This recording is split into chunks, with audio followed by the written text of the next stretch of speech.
नमस्कार दोस्तों, मैं हूं सिविल इंजीनियर जय कुमार तिवारी। मेरे YouTube चैनल में आपका स्वागत है।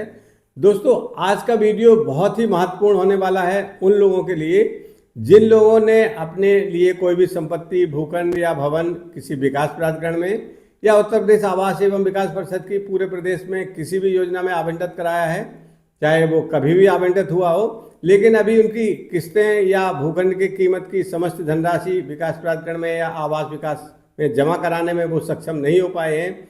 अभी पेंडिंग चल रही है, उनकी किस्तें जमा नहीं हो पाई हैं या पूरी धनराशि जमा नहीं हो पाई है।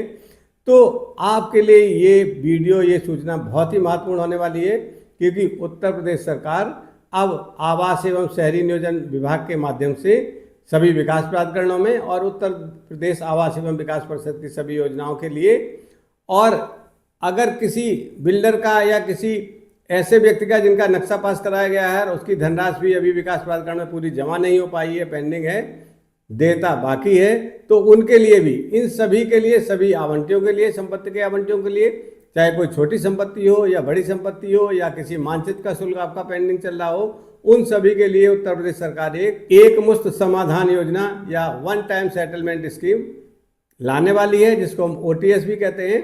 तो इस वीडियो में विस्तार से जानेंगे कि OTS से क्या फायदा होगा और सरकार के OTS में कौन कौन से प्रमुख बिंदु हैं जो शामिल किए जाने का प्रस्ताव है। तो आइए वीडियो शुरू करते हैं।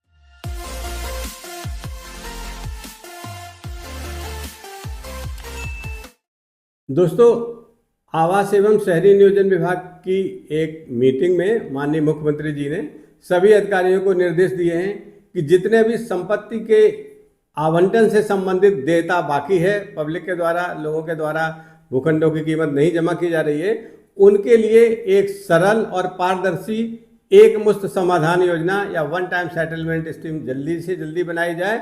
और ये स्कीम ऐसी हो जो सभी आवंटियों के लिए व्यवहारिक हो और वो सरलता से अवशेष धनराशि को जमा कराने में सक्षम हो पाएँ, पारदर्शी हो और त्वरित इसका निस्तारण हो। इस तरह की एक वन टाइम सेटलमेंट पॉलिसी 2026 लाए जाने के लिए माननीय मुख्यमंत्री जी द्वारा अधिकारियों को निर्देश दे दिए गए हैं। और माननीय मुख्यमंत्री जी के निर्देशों के क्रम में ये वन टाइम सेटलमेंट स्कीम या एक मुश्त समाधान योजना शीघ्र ही आपके सामने आ सकती है। हो सकता है ये वन टाइम सेटलमेंट स्कीम इसी मार्च में आपके सामने आ जाए और आप इसी वित्तीय वर्ष में अपनी वन टाइम सेटलमेंट पॉलिसी के अंतर्गत बची हुई किस्तों का निर्धारण करा सकें। अगर किसी प्रदेश में बहुत सारे भुगतान लंबित हैं, चाहे वो प्रॉपर्टी से संबंधित हों, नक्शा पास कराने से संबंधित हों, तो वो धनराशि सरकार को या विभागों को प्राप्त नहीं हो पाती है। इससे विभाग द्वारा किए जाने वाले विकास कार्य भी प्रभावित होते हैं। विकास कार्यों की तेजी में कमी आती है, पैसे ना जमा होने के कारण, पैसे की कमी की वजह से। और जो आवंटी हैं वो भी अपने संपत्ति को प्राप्त करके उस पर उपयोग करने में सक्षम नहीं हो पाते हैं, जिसकी वजह से भौतिक रूप से भी विकास कार्य मौके पर दिखाई नहीं पड़ता, विकास की गति भी धीमी हो जाती है। तो इन सब का ध्यान में रखते हुए एक वन टाइम सेटलमेंट स्कीम लाने के लिए माननीय मुख्यमंत्री जी द्वारा निर्देशित किया गया है। जैसा कि आपको पता होगा कि इसके पहले वर्ष 2020 में वन टाइम सेटलमेंट स्कीम लाई गई थी, लेकिन कुछ आवंटियों को इसमें लाभ मिला, उनके निस्तारण हो गए जो मामले लंबित थे। लेकिन उसके बाद जब कोविड आ गया तो कोविड के समय काफ़ी मामले लटक गए और उस स्कीम का जो मूल मन था, मूल मंशा थी, वो सफल नहीं हो पाई और काफ़ी आवंटी अपने मामलों को सुलझाने में सफल नहीं हो पाए। इसलिए इस बढ़ते हुए विकास की गति को और गति देने के लिए माननीय मुख्यमंत्री जी द्वारा वन टाइम सेटलमेंट स्कीम 2026 लाए जाने का जो प्रावधान किया गया है, उसका मूल कारण यही है। वन टाइम सेटलमेंट स्कीम के प्रमुख बिंदु इस तरह हो सकते हैं कि वन टाइम सेटलमेंट स्कीम के तहत सभी डिफाल्टर आवंटियों से साधारण ब्याज, जो कि संपत्ति के आवंटन के समय किस्तों के निर्धारण पर लागू ब्याज दर के बराबर होगा, लिया जाना चाहिए। इस योजना का दूसरा बिंदु यह है कि इस योजना में आवंटियों से किसी भी प्रकार का विलंब के लिए दंड ब्याज नहीं लिया जाएगा और जो डिफाल्टर की अवधि है उस अवधि का ब्याज भी माफ किया जा सकता है।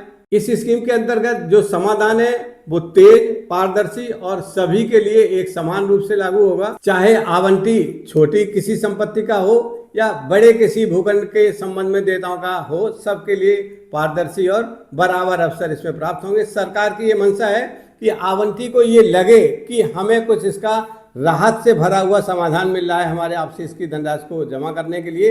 ये सरकार का मन है और सारे मामले निस्तारित किए जा सकें ताकि जो पैसा आए उससे राज्य के विकास में लगाया जा सके। माननीय मुख्यमंत्री जी ने ये भी निर्देशित किया है कि इस वन टाइम सेटलमेंट स्कीम को ज़्यादा से ज़्यादा लोगों तक पहुंचाने के लिए प्रचार प्रसार बहुत तेजी से और गहन किया जाए, ताकि कोई भी आवंटी ये ना कहने पाए कि साहब मुझे तो पता ही नहीं लगा और वन टाइम सेटलमेंट स्कीम आई और चली भी गई।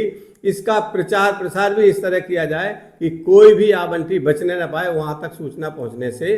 जैसा कि आप अपने स्क्रीन पर देख रहे हैं, माननीय मुख्यमंत्री जी ने कहा है कि नई OTS 2026 योजना के अंतर्गत सभी पात्र आवंटियों तक योजना की जानकारी सक्रिय रूप से पहुंचाई जाए, ऐसा निर्देशित किया है।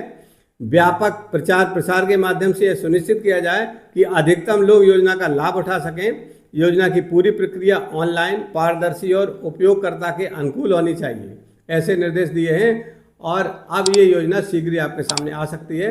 दोस्तों, इस सूचना के साथ ये वीडियो यहीं समाप्त होता है। अगले वीडियो में किसी महत्वपूर्ण बिंदु पर फिर आपसे चर्चा करेंगे। नमस्कार।